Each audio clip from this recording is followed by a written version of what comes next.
Hello दोस्तों, max education में आप सभी का स्वागत है। यूपी लेखपाल यूपी पुलिस के लिए बेहतरीन जो जीके जिस का हमारा सेट चल रहा है, आज हम इसका छठा वीडियो लेंगे और बेहतरीन प्रश्नों के साथ आप अपनी तैयारी को आगे बढ़ा रहे होंगे। अपनी तैयारी को परखें और 25 में से आपने कितना स्कोर किया आप हमें ज़रूर बताएं। 19 जून को हमारा टारगेट यूपी लेखपाल होगा और आप जब एग्ज़ाम देंगे तो आपको ज़रूर इस क्लास की इंपॉर्टेंस पता चलेगी। 110% आपको सिलेबस के अनुसार हम पढ़ा रहे हैं और बेहतरीन क्वेश्चन आपको दे रहे हैं। ठीक है, चलिए दोस्तों आज की शुरुआत करते हैं। आज का पहला प्रश्न आपकी स्क्रीन पर ही रहा। लेखपाल के लिए प्रश्न बहुत इंपॉर्टेंट है कि रहा निम्नलिखित में से कौन सा राज्य चीनी के उत्पादन में अग्रसर नहीं है। दोस्तों आपको पता होगा चीनी के उत्पादन में कौन कौन से राज्य अग्रसर हैं। महाराष्ट्र, उत्तर प्रदेश और बिहार, ये तीनों राज्य कहीं ना कहीं चीनी के उत्पादन में अग्रसर हैं, लेकिन केरल आपका चीनी के उत्पादन में अग्रसर नहीं है। तो चौथा इस क्वेश्चन का राइट आंसर होगा, आपको याद रखना है। अगर मैं यूपी में चीनी मिल की बात करूं तो यूपी में आपको बहुत दोस्तों सब अच्छे से पता होगा, यूपी का पहला चीनी मिल देवरिया में लगा था। कहाँ पर? देवरिया में लगा था। बहुत अच्छे से आपको याद रखना, जो अंग्रेजों के द्वारा लगवाया गया था। ये बात बहुत अच्छे से आपको याद रखनी है। ठीक है, चलिए नेक्स्ट क्वेश्चन पर हम लोग चलते हैं। अगला प्रश्न आपकी स्क्रीन पर दोस्तों ये रहा, तेरा प्रथम विश्व युद्ध कब हुआ था। दोस्तों ऐसे प्रश्न आपके एग्जाम में बन सकते हैं। तो अगर प्रथम विश्व युद्ध कब शुरू हुआ था तो आपको याद रखना है, ये प्रथम विश्व युद्ध जो था सर 1914 से 1918 के बीच हुआ था। तो राइट आंसर इस क्वेश्चन का तीसरा होगा, आपको याद रखना है। तीसरा इस क्वेश्चन का बहुत करेक्ट आंसर है। ठीक है,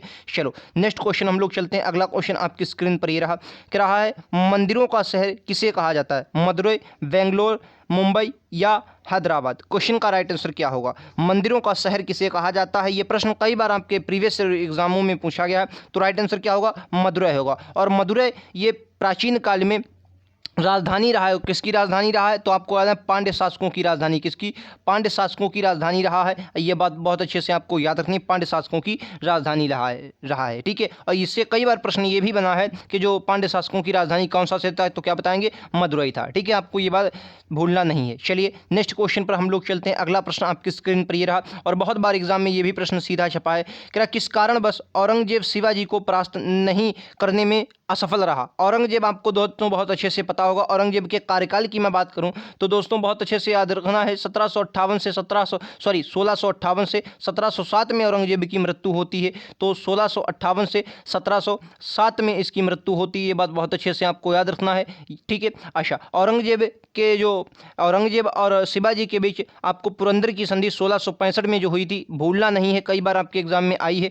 तो इसका राइट जो आंसर होगा, मराठा लोग जो थे वो छुप छुप कर युद्ध करते थे। इसका मतलब ये है जो शिवाजी थे इनके पास एक गौरिल्ला पद्धति, जिसे आप युद्ध करने की गौरिल्ला पद्धति कहते हैं, जिसे छापामार युद्ध के नाम से जाना जाता है, उसके ये प्रवर्तक थे। कहने का मतलब है ये गौरिल्ला युद्ध के बहुत अच्छे प्रवर्तक थे। तो इसलिए क्या हुआ, मराठा जो थे, मराठा लोगों को औरंगजेब कभी पराजित नहीं कर पाया। ठीक है, तो राइट आंसर इसका दूसरा होगा, जो आपके एग्जाम में कई बार प्रश्न आया है। तो इस क्वेश्चन को आपको भूलना नहीं है, ऐसा प्रश्न कई बार एग्जाम में बनता है। ठीक है, चलिए अगला प्रश्न आपकी स्क्रीन पर यह रहा, राइट आंसर क्या होगा। चलिए क्वेश्चन कह रहा है कि निम्नलिखित में से किस बंदरगाह को नावा शेवा बंदर के नाम से भी जाना जाता है। कौन सा सर? नावा शेवा बंदरगाह के नाम से भी जाना जाता है।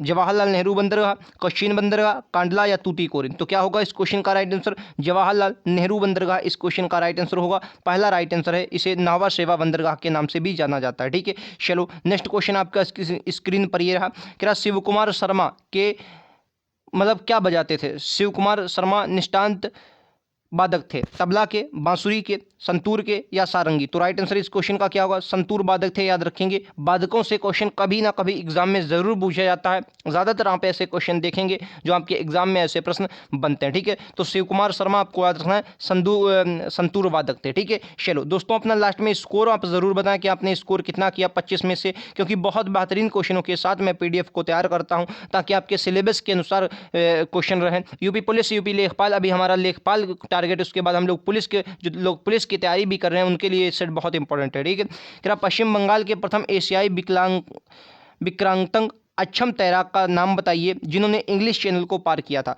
वेरी इंपॉर्टेंट क्वेश्चन है और एशिया के प्रथम थे पश्चिम बंगाल के। तो क्या होगा? मिहिर सेन इस क्वेश्चन का राइट आंसर होगा, आपको याद रखना है। तीसरा इस क्वेश्चन का बहुत करेक्ट आंसर है, आपके एग्जाम में ऐसा प्रश्न कई बार आएगा। तो मिहिर सेन इस क्वेश्चन का राइट आंसर आपको याद रखना। अगला क्वेश्चन जो कई बार एग्जाम में ये भी प्रश्न आया है, कह रहा है 1918 में कोल्हापुर स्थित दलित विद्यार्थियों के लिए मिस क्लार्क छात्रावास की स्थापना किसने की थी। तो क्या बोलेंगे?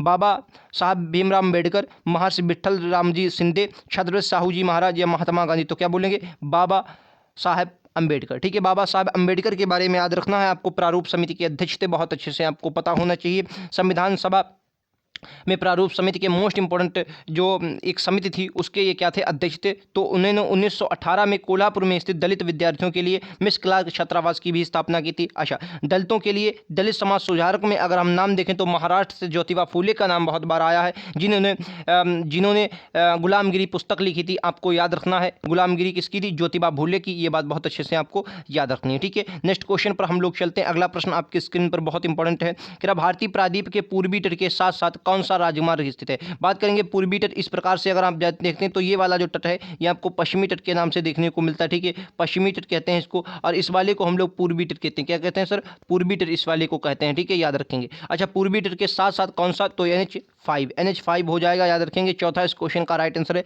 NH5 जो है वो पूर्वी तट के सहारे जो है साथ साथ राजमार्ग निकलता है। ये प्रश्न कई बार एग्जाम में आया है। दोस्तों, जो भी प्रश्न लाया हूँ बहुत ही बेहतरीन प्रश्न लेकर आया हूँ। क्वेश्चन क्या कह रहा है, नमक नदी के नाम से प्रसिद्ध लूनी नदी किस राज्य में समाप्त हो जाती है। बात करेंगे लूनी नदी की, तो ये अरावली की पहाड़ियों से निकलती है। कहाँ से सर, बोलेंगे अरावली की पहाड़ियों से निकलती है। और राजस्थान की सबसे लंबी नदी बोली जाए तो क्या बोलेंगे, लूनी नदी है। राजस्थान में बहते हुए अरावली की पुष्कर घाटी, अरावली श्रेणी के पास पुष्कर घाटी आपको देखने को मिलती है। वहाँ से लूनी नदी का प्रवाह, लूनी नदी निकलती है।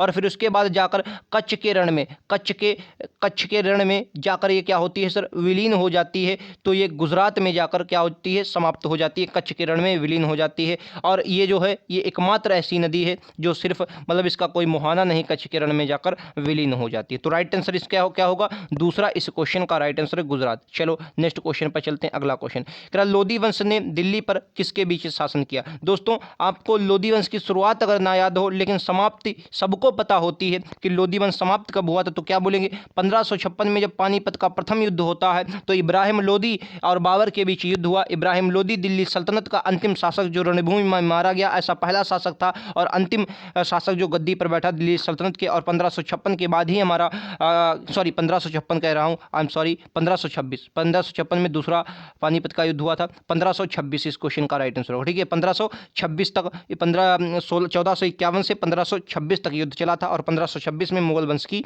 नींव बाबर डालता है। ठीक है, चलिए इस क्वेश्चन का राइट आंसर। और अगर आपके एग्जाम में ये प्रश्न पूछा जाता है कि अफगान मतलब पहले जो अफगान वाले क्षेत्र में था बाबर, तो आपको अगर ये क्वेश्चन पूछा है कि बाबर को भारत किसने आमंत्रित किया, तो क्या बोलेंगे दौलत खां लोधी ने। किसने, दौलत खां लोधी ने भारत में आमंत्रित किया था किसको, बाबर को। ये प्रश्न कई बार आपके एग्जाम में आया है। ठीक है, तो भूलना नहीं है। अगला प्रश्न हम लोग क्या देखते हैं, क्या प्रसिद्ध पुस्तक ड्रीम्स फ्रॉम माई फादर, क्या है sir, dreams from my father के लेखक कौन है, जॉन कैरी हैं, नरेंद्र मोदी, बराक ओबामा या मनमोहन सिंह तक का बोलेंगे बराक ओबामा। इस क्वेश्चन का राइट आंसर होगा तीसरा, बिल्कुल करेक्ट आंसर है ड्रीम्स फ्रॉम माई फादर। तो राइट आंसर इस क्वेश्चन का तीसरा होगा। चलो एक और क्वेश्चन आपकी स्क्रीन पर ये रहा कि 1707 में खेड़ा का युद्ध के बीच लड़ा गया था। 1707 में खेड़ा का युद्ध किसके बीच लड़ा गया था, तो मैं आपको बताऊं, बात है 1707 की, जब औरंगजेब की मृत्यु हो जाती है। तो औरंगजेब की जब मृत्यु हो जाती है तो जो शाहजी थे, औरंगजेब का पुत्र बहादुर शाह क्या करता है, शाहजी को छोड़ देता है। शाहजी कैद में थे किसके, औरंगजेब के। शाहजी को छोड़ देता है और इस शाहजी के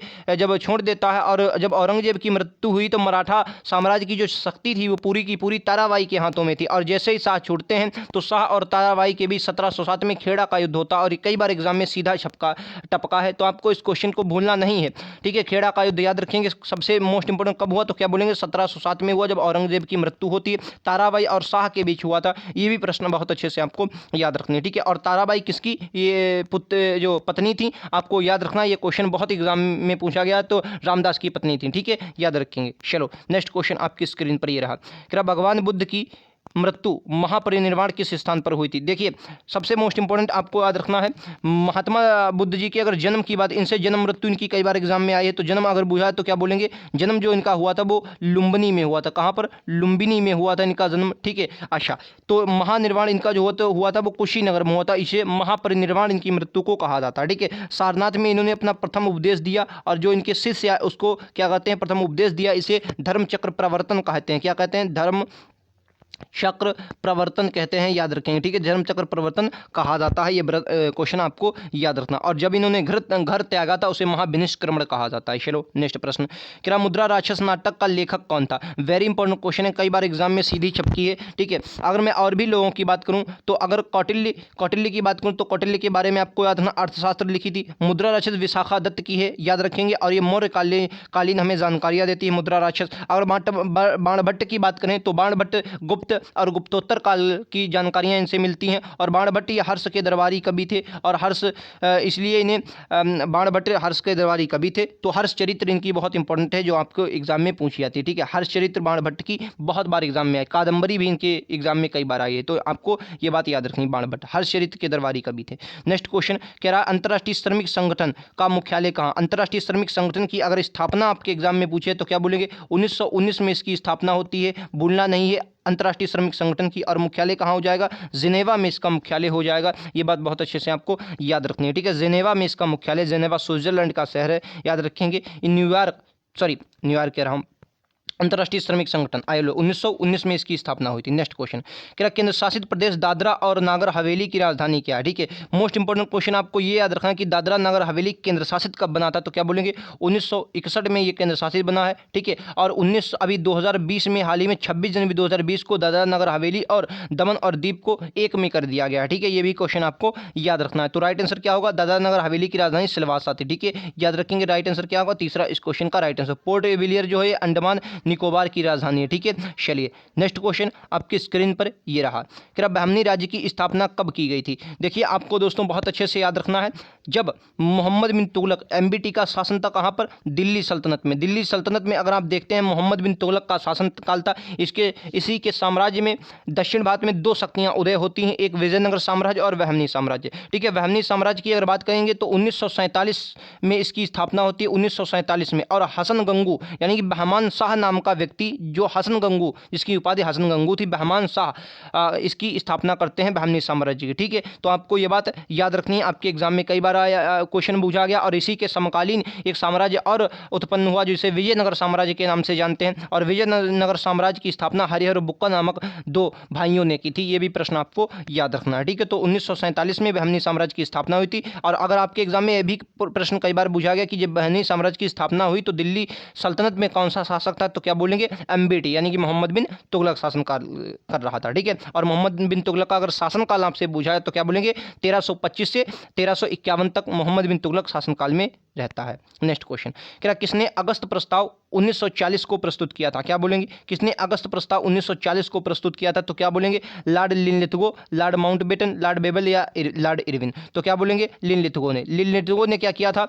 1940 में अगस्त प्रस्ताव प्रस्तुत किया था। बहुत अच्छे से आपको ये बात याद रखनी, अगस्त प्रस्ताव 1940 में आता है, ठीक है। लॉर्ड इरविन आपने दोस्तों पढ़ा होगा, इरविन गांधी इरविन समझौता भी होता है। और इसी के समय, इरविन के समय ही क्या आया था 1928 में, क्या आया था उसे यार, साइमन कमीशन भारत आया था 1928 में। तो इरविन का समय ही आया था, ठीक है। वो भी क्वेश्चन आपको याद रखना है, इरविन के समय। तो ये क्वेश्चन आपको भूलना नहीं है। चलो और अगले क्वेश्चन पर हम लोग चलते हैं। अगला क्वेश्चन कह रहा है कि महाराष्ट्र में किस स्थान पर परमाणु बिजली संयंत्र स्थित है? दोस्तों आप हमारे क्वेश्चन बनाने का तरीका देख रहे होंगे, हम हिस्ट्री, पॉलिटी, ज्योग्राफी, स्ट्रैटेजी के, अभी करंट अफेयर्स के क्वेश्चन हम लोग करेंगे। हर प्रकार के क्वेश्चन लेकर आता हूं आपके लिए, ठीक है। क्या महाराष्ट्र में किस स्थान पर परमाणु बिजली संयंत्र स्थापित किया गया? तो क्या बोलेंगे? तारापुर। तारापुर में, महाराष्ट्र में तारापुर जो है स्थान पर बिजली संयंत्र स्थापित किया गया, स्थित है, ठीक है। नेक्स्ट क्वेश्चन, क्या निम्नलिखित में से किस सिख गुरु को औरंगजेब ने दिल्ली में प्राणदंड दिया था?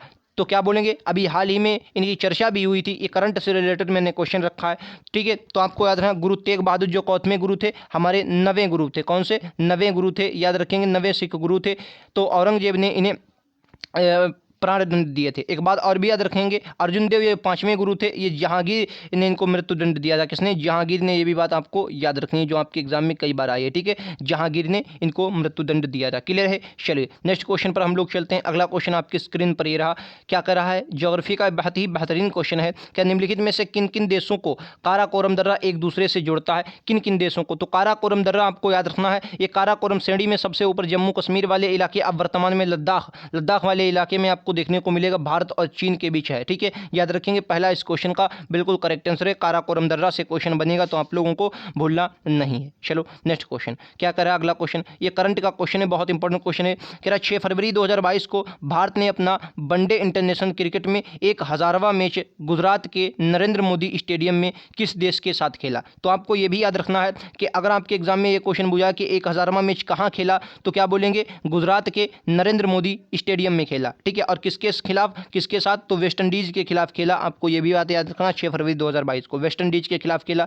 याद रखेंगे तीसरा इस क्वेश्चन का करेक्ट आंसर होगा। करंट का एक बहुत ही बेहतरीन क्वेश्चन है, ऐसे क्वेश्चन करंट में बहुत बार मतलब स्पोर्ट्स से करंट बहुत बार एग्जाम में आई है। ठीक है, और लगातार पूछी जाती है। ठीक है, चलिए पिछली बार कोपा अमेरिका पूछा गया था, किसमें, आपके लेखपाल में। ठीक है, किराया 13वां फेजा अंतर्राष्ट्रीय चैंपियनशिप विश्व पैरा एथलीट ग्रैंड प्रिक्स 2022 किस शहर में शुरू हुआ, तो क्या बोलेंगे दुबई में, यूएई की दुबई में शुरू हुआ। याद रखेंगे चौथा इस क्वेश्चन का बिल्कुल करेक्ट आंसर है, आपके एग्जाम में छपने वाले प्रश्नों में से ऐसे प्रश्न आपके एग्जाम में जरूर बनते हैं। चलो नेक्स्ट क्वेश्चन, एक और क्वेश्चन हम लोग देखते हैं, ये भी करंट का है और यूपी से करंट से रिलेटेड क्वेश्चन है, तो आपको इसको भूलना नहीं है।